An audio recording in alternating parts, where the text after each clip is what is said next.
बोलता है इसकी डिफरेंशिएशन करिए, D d x of sine x और लॉग प्लस लॉग एक्स, इसकी डिफरेंशिएशन करिए। ठीक है, तो अब डिफरेंशिएशन कैसे करोगे?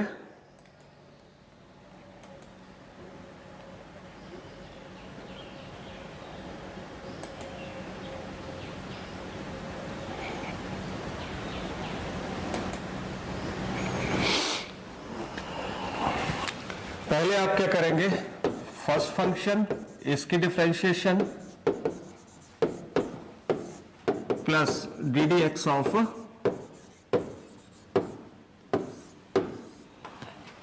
जी एक्स। कहीं डाउट हो यू कैन आस्क, सिंपल है। तो जैसे यहां पे साइन एक्स और लॉग एक्स है, d d x of sine x plus d d x of log x.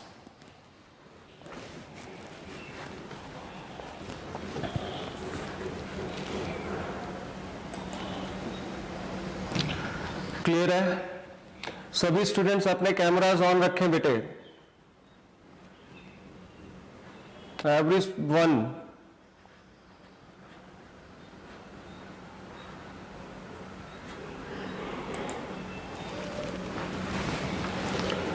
इसी तरह से अगर यहां पे माइनस का साइन हो बीच में,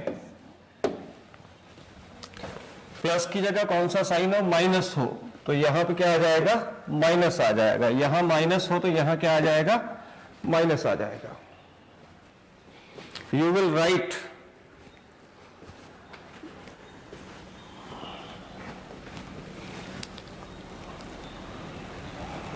ठीक है। अब आगे आते हैं, ये आपने किया होगा, मल्टीप्लीकेशन हो अगर कोई दो फंक्शन है तो, suppose one function is f x, other function is g x, इन दोनों की मल्टीप्लीकेशन हो तो डिफरेंशिएशन कैसे करेंगे? तो उस केस में क्या होगा, फर्स्ट फंक्शन को आप ऐसे ही रहने दोगे, ठीक है। डिफरेंशिएशन करोगे आप सेकंड फंक्शन की, प्लस सेकंड फंक्शन को वैसे ही रहने दोगे, डिफरेंशिएशन करोगे आप फर्स्ट फंक्शन की।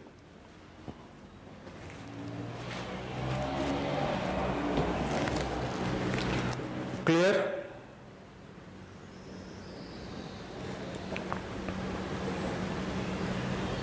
ठीक है। इसी तरह से अगर दो फंक्शन है उनका डिवीजन हो, कि एक फंक्शन ये है एफ एक्स, इसको डिवाइड कर रहा है कोई दूसरा फंक्शन जी एक्स, इनकी डिफरेंशिएशन कैसे होगी? दो फंक्शंस की डिवीजन है, अब आप डिफरेंशिएशन कैसे करोगे? तो ये भी बहुत सिंपल है। जो नीचे वाला फंक्शन है उसको ऐसे लिख दीजिए यहां पे, जी एक्स और इसका स्क्वायर, जो नीचे वाला फंक्शन है।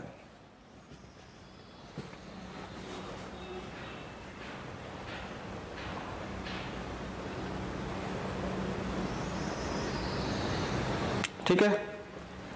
अब इसी फंक्शन को आपने ऐसे लिखना है, जी एक्स जो नीचे वाला फंक्शन है, into D d x of f x. Minus आएगा, मल्टीप्लीकेशन में बीच में प्लस आता है, यहां पे माइनस आएगा। अब जिसकी डिफरेंशिएशन आपने कर दी है उसकी नहीं करनी है, और जिसकी नहीं की है यानी जी एक्स की नहीं की है उसकी कर दीजिए। तो इस तरह से अगर हमारे पास कोई दो फंक्शन होंगे हम उनकी डिफरेंशिएशन कर सकते हैं। अगर हमारे पास कोई दो फंक्शन है हम उनकी डिफरेंशिएशन कर सकते हैं, अगर उन दोनों फंक्शन की क्या है, डिवीजन है तो। अब कुछ ट्रिग्नोमेट्रिक फंक्शंस रहते हैं, जैसे मैंने आपको बताया था ट्रिग्नोमेट्रिक रेशियो, तो trigonometric ratio sine, cos, tan, cotangent, secant, cosecant, इनको बोलते हैं ट्रिग्नोमेट्रिक रेशियोज। तो ट्रिग्नोमेट्रिक फंक्शंस, उनके साथ थीटा लग जाए, एक्स लग जाए, वाई लग जाए, यानी एंगल अगर ट्रिग्नोमेट्रिक रेशियो के साथ अटैच हो जाएगा उसको बोलेंगे ट्रिग्नोमेट्रिक फंक्शन। ठीक है, तो डिफरेंशिएशन ऑफ ट्रिग्नोमेट्रिक फंक्शन,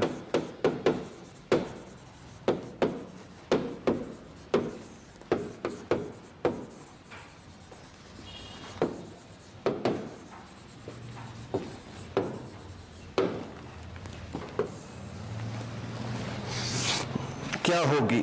जैसे साइन एक्स है,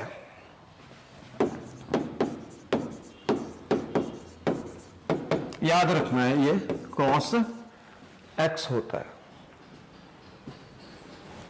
इसी तरह से D d x of cos x जो होगा ये होगा minus sine x.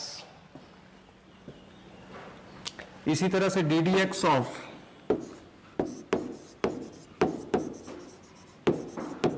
tan x secant square x, D d x of, note करेंगे आप, cot x minus cosecant square x।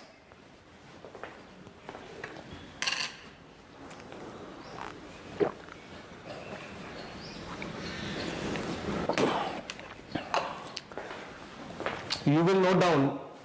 Pratham, switch on your camera.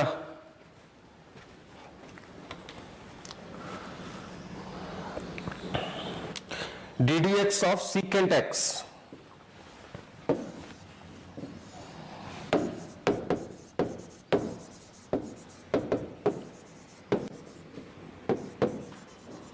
Secant x into tan x. ddx of cosecant x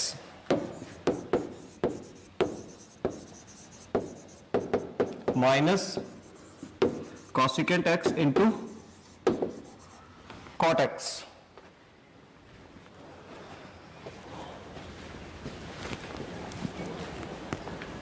ठीक है, तो कुछ trigonometric functions हैं, इनके आपके आगे डिफरेंशिएशन आपने कैसे करनी है, and you will use these again and again, bar bar use करोगे आप लोग, मैथ्स में भी यूज होंगे, फिजिक्स में भी यूज होंगे, तो इनको प्रॉपरली लिखो, लर्न करो। +1 में भी शायद आपको करवाए हों। आगे आते हैं, कुछ और फंक्शन है, जैसे D d x of log x, बहुत बार यूज होगा, ये होता है 1/x। जो भी log के साथ जो भी लगा है उसका रेसिप्रोकल ले लो। ठीक है बेटे, उसके बाद आता है d d x of e raise to power x, तो ये होगा e raise to power x।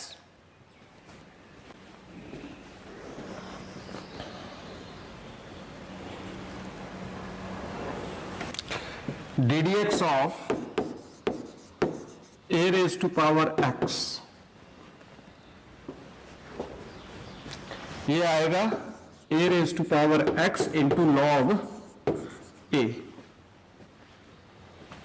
Use करेंगे हम बार बार। Nishant 2589, switch on your camera.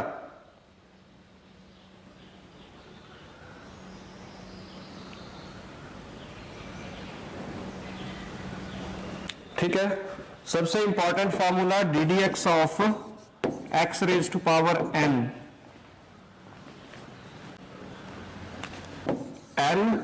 X raise to power n minus 1, very important, बहुत यूज होगा।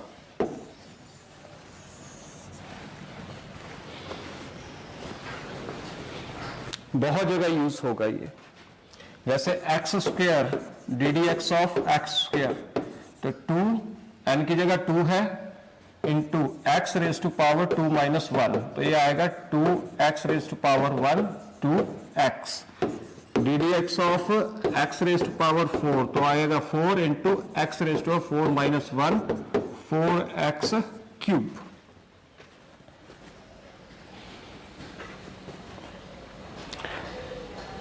ठीक है, अब यहां तो सिर्फ x था, अगर यहां पे कोई फंक्शन हो d d x of f x raise to power n हो तो क्या करेंगे? रिबू ध्यान से नोट करना बेटे, लिख नहीं रहे हो आप।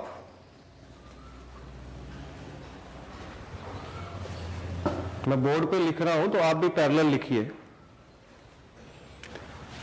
n वैसे आएगा f x raise to power n minus 1 into d d x of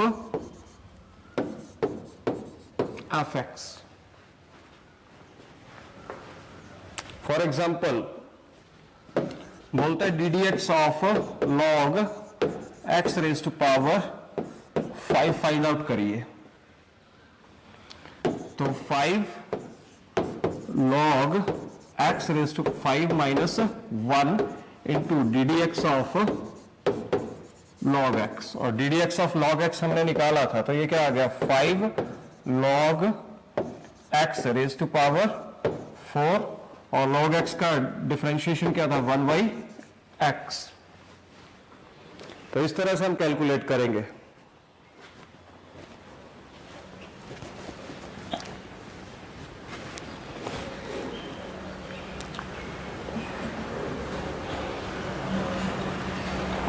clear है?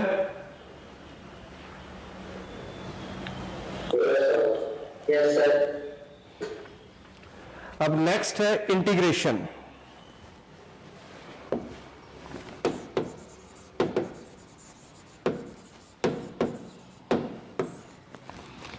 इंटीग्रेशन डिफरेंशिएशन में पावर कम होती थी बाई 1, इंटीग्रेशन में पावर इंक्रीज होगी बाई 1। डिफरेंशिएशन में पावर डिक्रीज होती थी बाई 1, इंटीग्रेशन में पावर इंक्रीज होगी बाई 1। ठीक है, इंटीग्रेशन का सिंबल रहता है ये +1 में की है।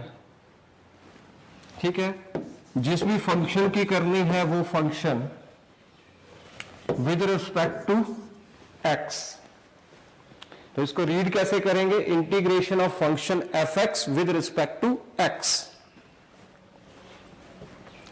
Integration of function f x with respect to x, इसको रीड करने का ये तरीका है। अब फॉर्मूलाज हैं कुछ simple. Integration of x raise to power n dx, तो x raise to power n plus 1 upon n plus 1। For example integration of x raise to power 3 dx, तो ये आ जाएगा x raise to power 3 plus 1 upon 3 plus 1, यानी x raise to power 4 upon 4।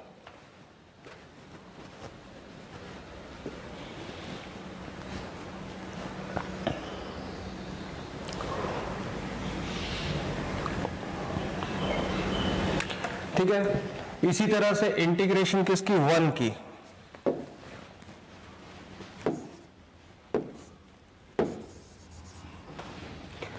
अब 1 को आप लिख सकते हो एनीथिंग रेज टू पावर 0, तो यहां पे मेरे पास dx है तो मैं 1 को ऐसे लिखूंगा x raise to power 0 dx।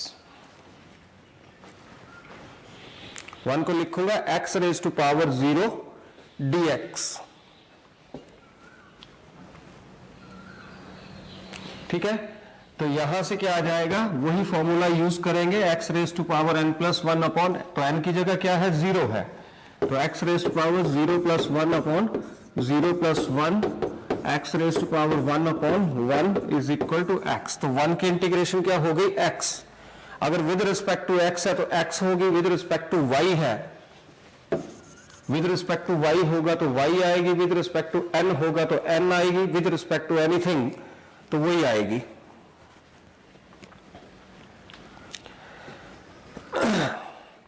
Integration में भी वैसे ही होता है कि अगर एडिशन है, सब्सट्रैक्शन है तो वैसे ही चलेगा। एडिशन होगी, सब्सट्रैक्शन होगी, वैसे ही चलेगा।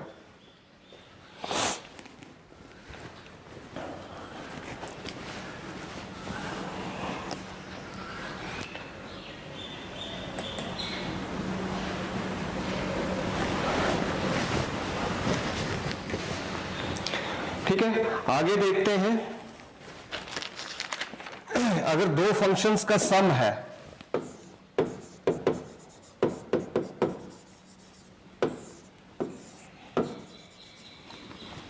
अगर दो फंक्शन का सम है या डिफरेंस है तो इंटीग्रेशन फर्स्ट फंक्शन की with respect to x plus, और अगर माइनस भी है तो माइनस भी,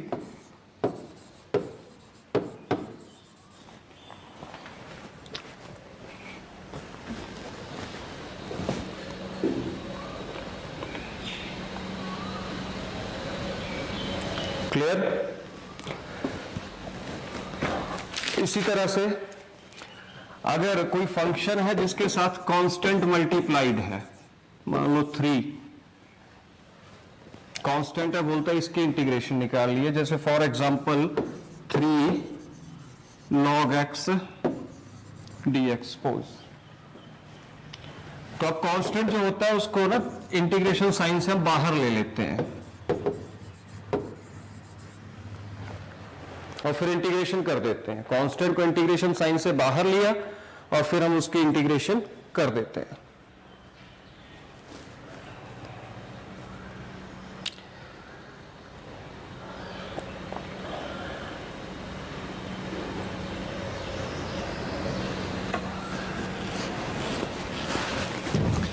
अब और एग्जांपल है कि इंटीग्रेशन 3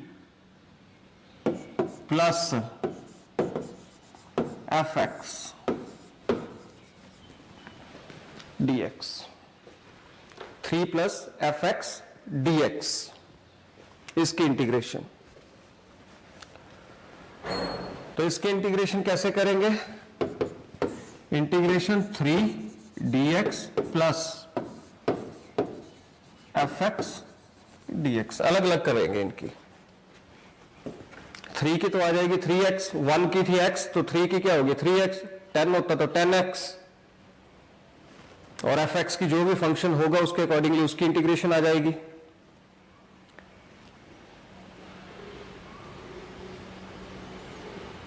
ठीक है बेटे। आगे आते हैं integration of e raise to power x dx, तो इसकी डिफरेंशिएशन भी वही रहती है और इंटीग्रेशन भी सेम ही रहेगी, e raise to power x।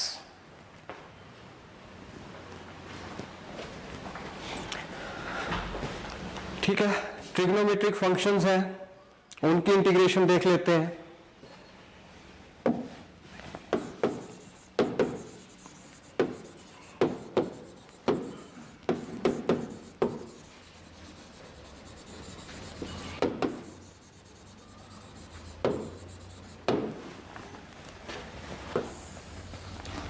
Integration of trigonometric functions,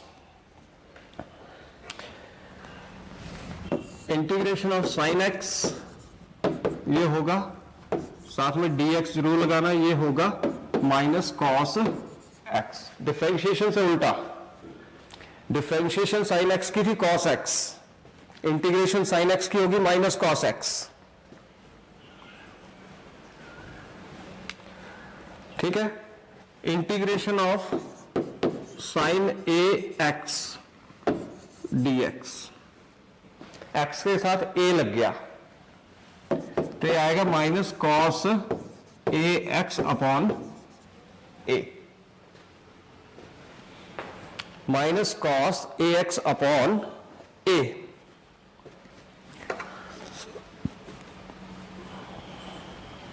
इसी तरह से integration of cos x,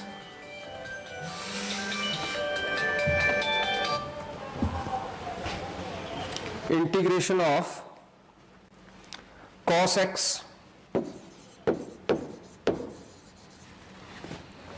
dx, ये होगा sin x।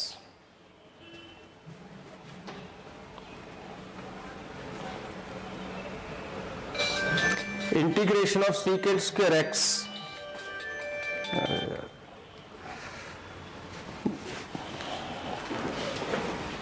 वो लोग क्लास ले रहे हैं, आपको कॉल करते हैं, बोल दे देते।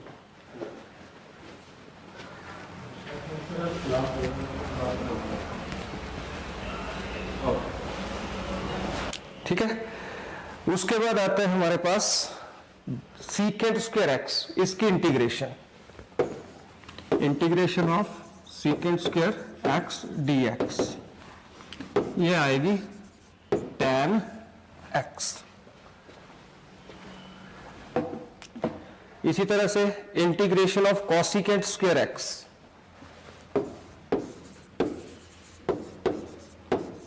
dx, ये आएगा minus cos cot x।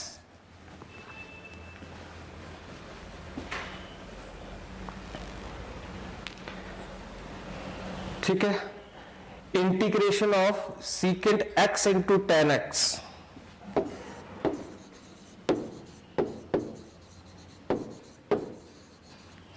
dx जरूर लगाना है। dx से हमें यह पता चलेगा कि किसके विद रिस्पेक्ट टू हम इंटीग्रेशन कर रहे हैं। अब dx जरूर लगाओगे तो ये आगे secant x into tan x, ये इंटीग्रेशन होगी, इसकी इंटीग्रेशन होगी secant x। इसी तरह से last cosecant x into cot x dx, इसकी इंटीग्रेशन होगी minus cosecant x।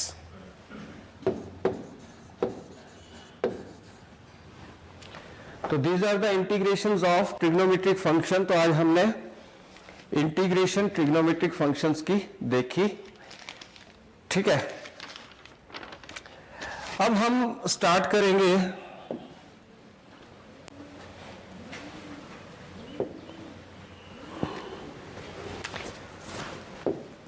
First unit,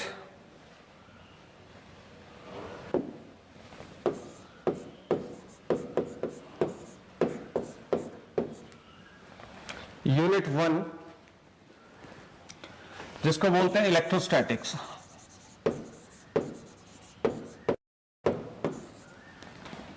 electrostatics, ठीक है। Static word comes from, static means fixed, ठीक है। Electro means electricity etcetera, electricity से रिलेटेड टर्म। तो इन दो वर्ड से मिलके बना है इलेक्ट्रोस्टैटिक। तो इसमें इलेक्ट्रोस्टैटिक क्या है? It is the branch of physics. Write down. It is the branch of physics which deals with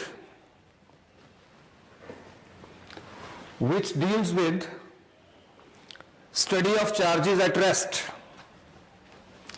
It is the branch of physics which deals with study of charges at rest, कि हम उन charges की study करेंगे जो rest position पे हैं, जो fix हैं, जो स्टैटिक हैं। तो जो ब्रांच फिजिक्स की इस स्टडी को करती है, उस ब्रांच ऑफ फिजिक्स को हम बोलेंगे इलेक्ट्रोस्टैटिक्स। अच्छा, अब इलेक्ट्रोस्टैटिक मैंने कहा it is the branch of physics.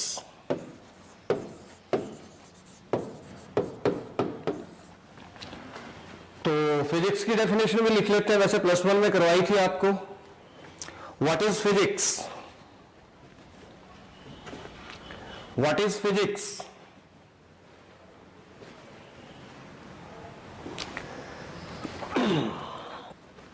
Physics is the branch of science.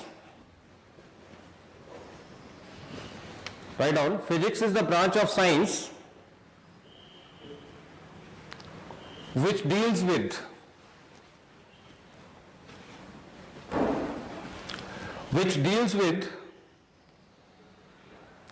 nature and natural phenomena.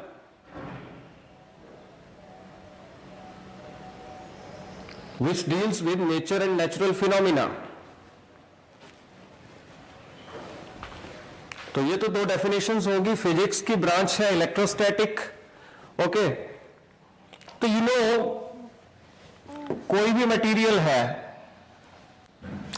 वो किससे बना होता है? एटम से बना होता है. कोई भी मटेरियल किससे बना होता है? एटम से बना होता है. अब एटम जो होता है उसके अंदर एक न्यूक्लियस होगा. न्यूक्लियस के अंदर प्रोटॉन होंगे, साथ में न्यूट्रॉन्स होंगे.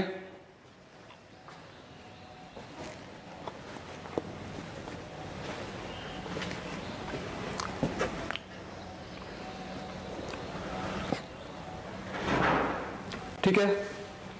अब प्रोटॉन्स जो होते हैं ये पॉजिटिवली चार्ज होते हैं. इनके ऊपर पॉजिटिव चार्ज होगा. न्यूट्रॉन जो है न्यूट्रल होते हैं. Neutral means no charge.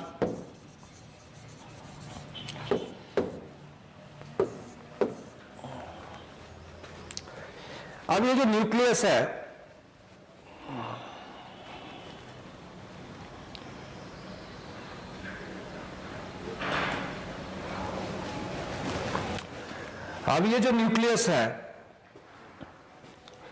इसके अराउंड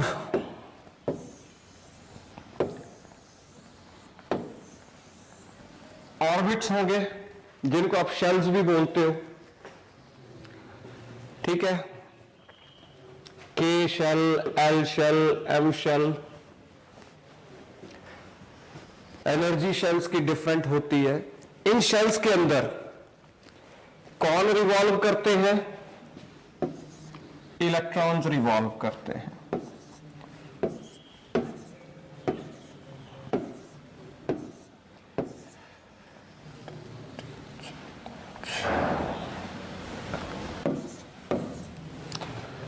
इनमें क्या होगा? कौन रिवॉल्व करेंगे?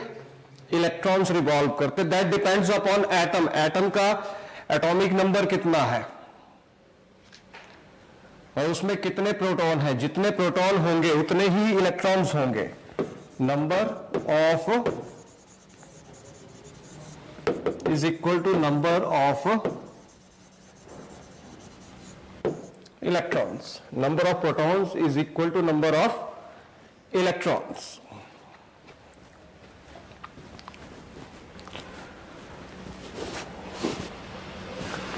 तो आपने हमेशा ध्यान में रखना है कि कोई भी सब्सटेंस है, यहीं से अब स्टार्ट होने जा रहा है हमारा फर्स्ट यूनिट, कि कोई भी सब्सटेंस है it is made up of atoms. Atom contains nucleus, nucleus contain protons and neutrons, और इलेक्ट्रॉन्स जो होते हैं वो न्यूक्लियस के अराउंड सर्कुलर ऑर्बिट में रिवॉल्व करते हैं. रिवॉल्व मतलब घूमते हैं. और नंबर ऑफ इलेक्ट्रॉन्स जो होते हैं these are always equal to number of protons. ठीक है. नंबर ऑफ इलेक्ट्रॉन्स हमेशा किसके इक्वल होंगे? नंबर ऑफ प्रोटॉन के इक्वल होंगे. ठीक है. अब जो हमारा इलेक्ट्रॉन है, प्रोटॉन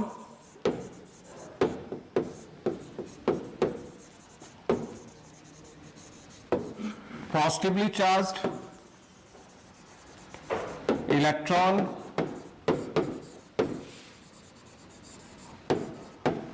और न्यूट्रॉन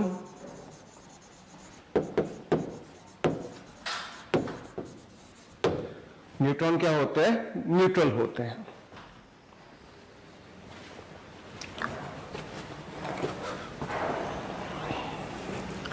तो यहां से हमें एक चीज तो पता चली कि चार्जेस जो हैं वो दो तरह के हैं, one is positive charge and another is negative charge. Charges कितनी तरह के होंगे? टू टाइप्स के चार्जेस होंगे। Charges are of two types. अब चार्जेस तो है, हमने चार्ज की बात की, चार्जेस हमने कहा ये टू टाइप्स के हैं, पर खुद चार्ज होता क्या है? चार्ज खुद क्या होता है वो चीज भी अंडरस्टैंड करनी पड़ेगी। चार्ज खुद क्या होता है, तो पहले हम देखते हैं चार्ज की डेफिनेशन। नॉर्मली चार्ज की कोई स्पेसिफाइड डेफिनेशन नहीं है, बट हम बोलते हैं, write down question, what is electric charge? What is electric charge?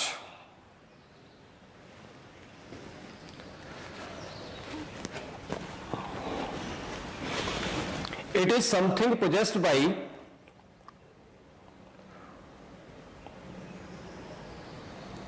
something possessed by material particles. It is something possessed by material particles so that they can exert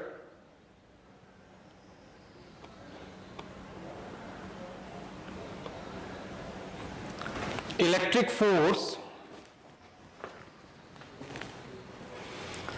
so that they can exert electric force and respond to electric forces.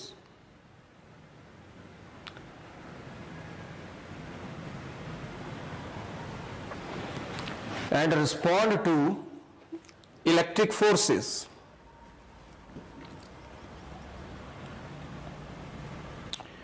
ठीक है, तो charge क्या है? जो किसी भी material particle के पास होता है, जिसके कारण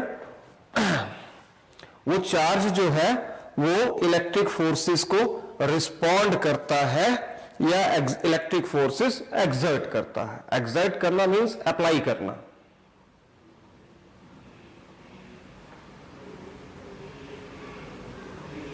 ओके, नेक्स्ट है what are the types of charges. तो ये बात तो मैंने डिस्कस करी, types of charges.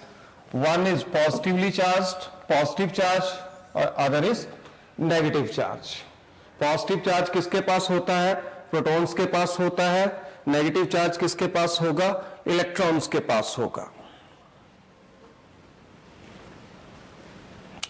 Next is important चीज है, बेसिक है, quantisation of charge.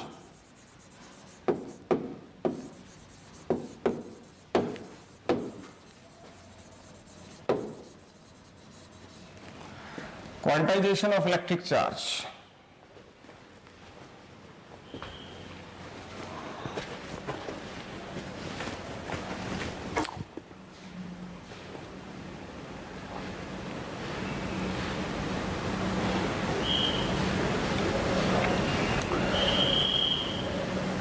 Quantisation, quanta means bundle, यहां से ये वर्ड बना। Quanta means bundle. तो quantisation of electric charge property है इलेक्ट्रिक चार्ज की। Write down, what is quantisation of electric charge? It is the property of electric charge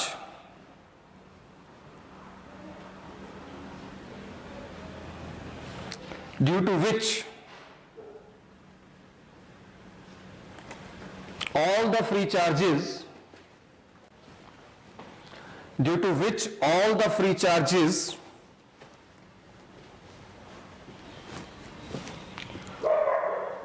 are integral multiple of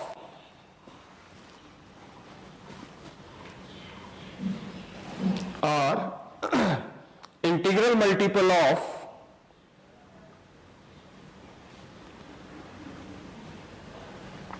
some basic unit of charge,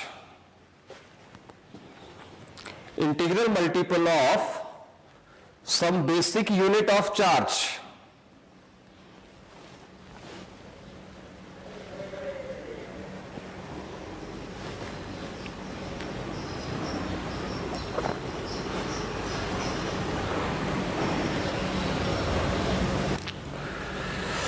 okay कि charge जो होगा वो bundle की forms में exist करेगा। Quantization of charge वो property है जो ये कहती है कि charge will exist in the form of bundles, ठीक है। और ये मल्टीपल, तो चार्ज जो होता है इसको नॉर्मली हम स्मॉल क्यू से डिनोट करते हैं, और as per quantization of charge Q is equal to plus minus NE, where N is the integer, N क्या होगा, इंटीजर होगा, और E होगा 1.6 into 10 raised to minus 19 coulomb. Coulombs are the unit of electric charge. Coulomb are the units of electric charge.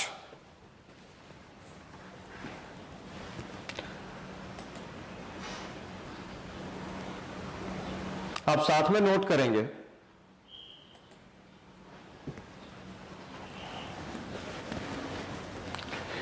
तो basic unit क्या आ गई, small e which is 1.6 into 10 raise to power minus 19 coulomb. तो charge किसी भी body के ऊपर होगा, ठीक है, वो इंटीग्रल मल्टीपल होगा some basic unit of electric charge.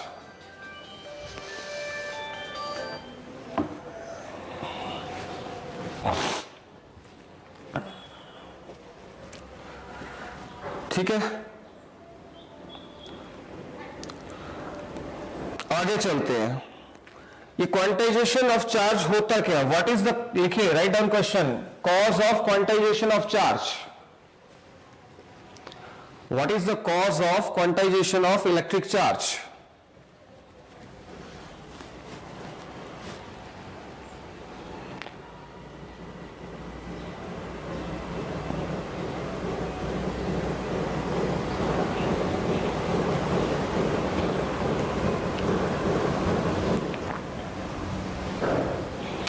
The basic cause of quantization of electric charge is,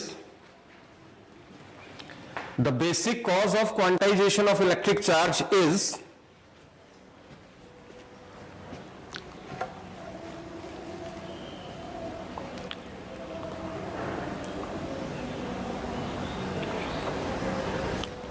that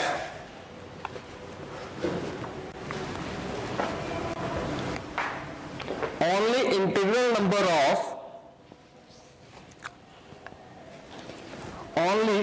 number of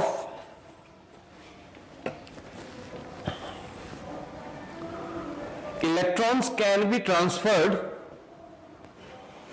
only integral number of electrons can be transferred from one place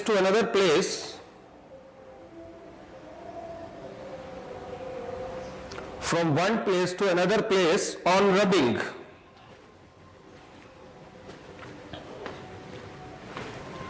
Only integral number of electrons can be transferred from one place to another place on rubbing.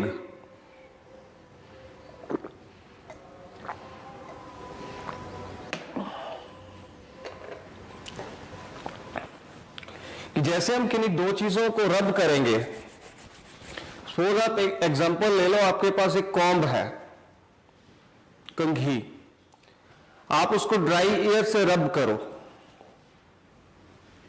Dry hair से रब करो, तो hair से electron या तो com में transfer होंगे या कॉम से इलेक्ट्रॉन आपके बालों में ट्रांसफर होंगे। तो क्वांटाइजेशन ऑफ चार्ज इसी वजह से होता है कि सिर्फ इंटीग्रल नंबर ऑफ इलेक्ट्रॉन्स जो होंगे वो कॉम से हेयर या हेयर से कॉम में ट्रांसफर होंगे। या छोटा सा एग्जांपल ले सकते हो, आपके पास स्केल होगी अभी हाथ में प्लास्टिक की, छोटे छोटे कागज के टुकड़े बना लीजिए और स्केल को ऐसे रब करिए अपने ड्राई हेयर से, ऑयली हेयर नहीं होने चाहिए। तो जैसे आप उन कागज के टुकड़ों के पास लाओगे वो कागज के टुकड़े चिपक जाते हैं स्केल के साथ, ठीक है। तो that is due to the transfer of electrons from one body to another body.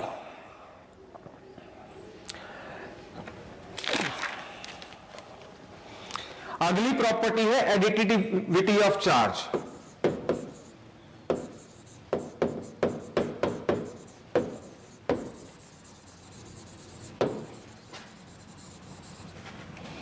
Additivity of electric charge.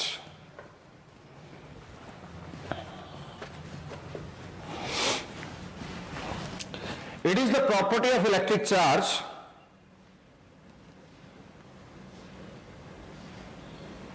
right now. It is the property of electric charge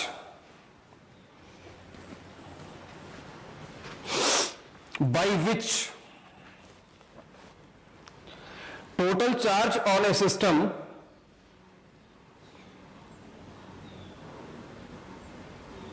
or a body, total charge on a system or a body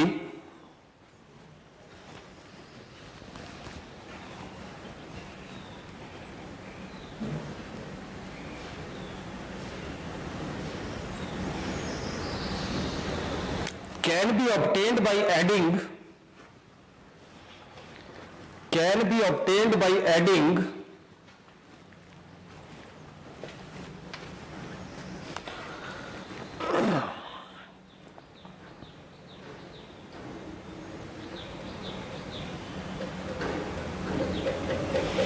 the charges algebraically. Can be obtained by adding the charges algebraically.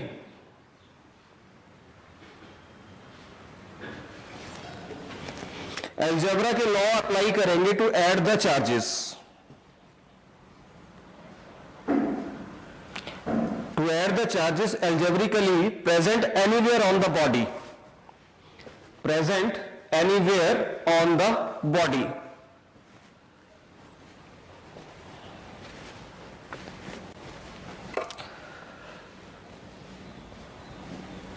ठीक है, तो अगर हमारे पास Q1, Q2, Q3, Q4, Q5, Q6, Qn number of charges हैं, n charges हैं।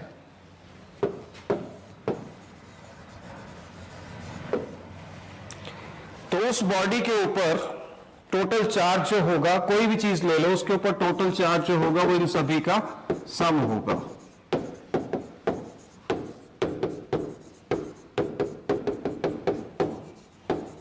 अब charges अगर positive होंगे वो ऐड हो जाएंगे, नेगेटिव वाले उनसे माइनस हो जाएंगे।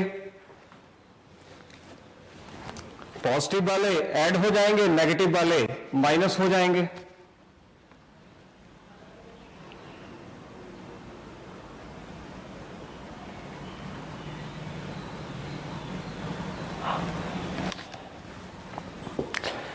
ठीक है, इसी तरह से अगली प्रॉपर्टी है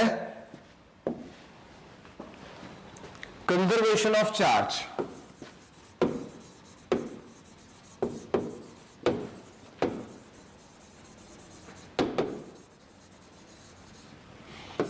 conservation of electric charge.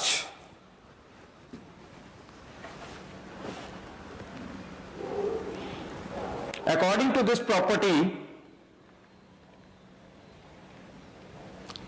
charge can neither be created, according to this property, charge can neither be created nor be destroyed.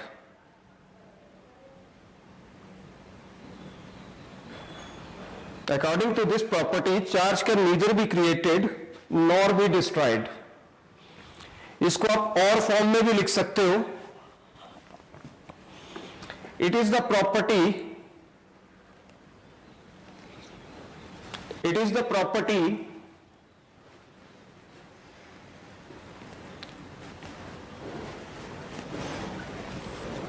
of electric charge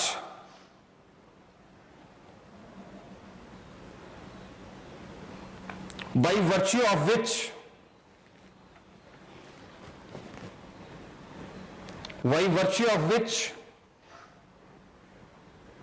charge on an isolated system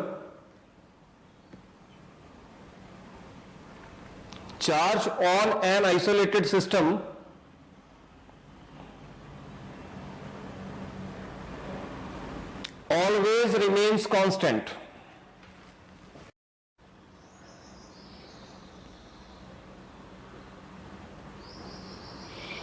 Always remains constant.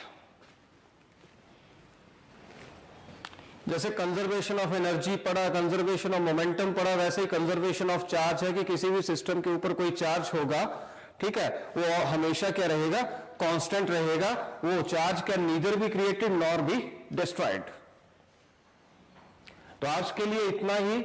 Next lecture के अंदर मास और charge के बीच में difference करेंगे हम, ठीक है. जितना मैंने लिखवाया है, चाहे जो फॉर्मूलाज थे या जो भी मैंने प्रॉपर्टीज करवाई है, इन सभी को आप लिखिए अपने साथ में. अभी जब आप लिखते हो तो रफ नोटबुक में लिखिए, बाद में इनको फेयर करिए, ठीक है बेटा. बिकॉज +2 है, अब तो कोई चांस लेने की बात नहीं है. जो चांस लेंगे वो फिर उनको चांस नहीं मिलेगा दोबारा. So be careful. All the best, ठीक है, फॉर नेक्स्ट क्लास.